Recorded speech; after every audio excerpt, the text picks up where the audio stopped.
अस्सलामुअलैकुम नाज़रीन, आऊं आहियां कमांडो कंवर ऐं अवां ॾिसी रहिया आहियो पंहिंजो पसंदीदा न्यूज़ चैनल सचाई न्यूज़। नाज़रीन, मदई जी मां सचाई न्यूज़ जे नुमाइंदे इलाही बख़्श भुट्टे जी रिपोर्ट अवां सां शेयर कंदा हलूं त मदई जी आसपास जे नंढनि वॾनि इलाइक़नि में बि जश्न ईद मिलादुन्नबी सल्लल्लाहु अलैहि वसल्लम जे सिलसिले में नंढियूं वॾियूं रैलियूं कढियूं वयूं। शहर जे नूरानी मस्जिद वटां बि रैली कढी वई।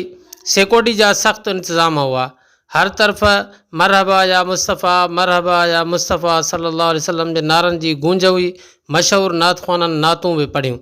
रैलीअ में सुन्नी तारीख़ मजलिस वहदतुल मुस्लिमीन आले सुन्नत वल जमात कासमिया के कारकुननि समेत आशिक़ाने रसूल सल्लल्लाहु अलैहि वसल्लम ऐं वॾे तइदाद में शहरनि शिरकत कई। रैली सैयद अली दर शाह, मीर किफ़ायतुल्ला, उस्ताद ग़ुलाम नबी ऐं ॿियनि जी अॻुवाणीअ में अली वारिस चौक खां मरहबा या मुस्तफ़ा सल्लल्लाहु अलैहि वसल्लम जा नारा हणंदे शाही बाज़ार, station road, main bus stand, press club तां थींदे मोती मस्जिद वटि इख़्तिताम पज़ीर थी, जिते लंगर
जश्न ईद मिलादुन्नबी आहे।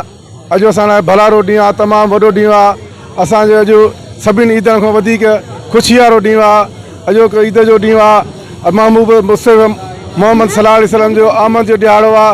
असां सभिनी मुस्लमाननि खे हिन ॾींहं जी तमामु घणी ख़ुशी आहे ऐं सभु गॾिजी करे मुस्लमान में शामिलु थिया आहियूं ऐं सॼे दुनिया में ईद मिलादुन्नबी मल्हायो वञे थो ऐं ॾाढियूं जोश ऐं जज़्बे सां।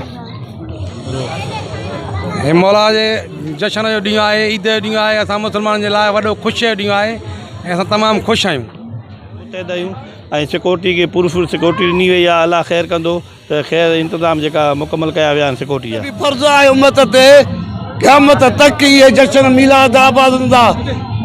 सरदार की आमद, हुजूर की आमद, हुजूर की आमद।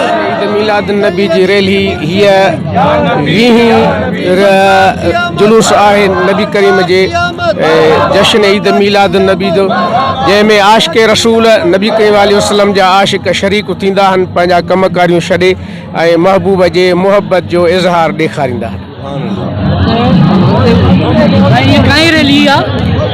अल्हम्दुलिल्लाह मदे जी शहर में हीअ 20-21 रैली आख़िर सां नंढी वॾियूं थींदियूं आहिनि, पर हीअ जीअं सालों साल वधंदी थी वञे थी। 20-21 रैली आहे। आका करीम सल्लल्लाहु अलैहि वसल्लम जी आमद जी ख़ुशीअ में रैली निकिती आहे। जी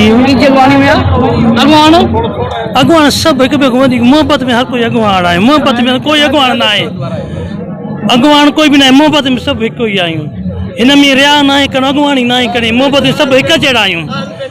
हाल बचा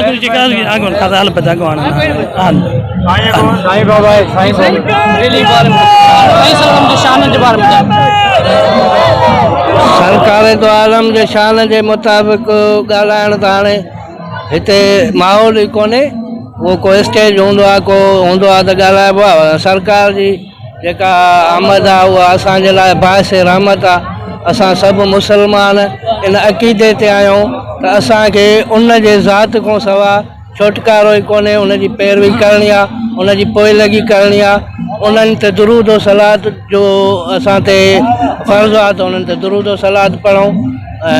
रिसालत मां असांजा पैगम्बर आहिनि, उहे असांजे लाइ शरई हदूं मुक़ररु करे विया आहिनि। उन्हनि हदुनि खे असांखे न लताइणु घुरिजे, उन्हनि जे शरई हदुनि ते अमल करणु घुरिजे। जेको आहे सो नाजरीन मज़ीद खबरें और अपडेट्स के लिए देखते रहिए सच्चाई न्यूज़। आप हमारी खबरें किसी भी वक्त यूट्यूब, ट्विटर और फेसबुक पेज पर सच्चाई न्यूज़ स्पेल है SACHAR स्पेस NEWS लिखने के बाद सर्च करके देख सकते हैं।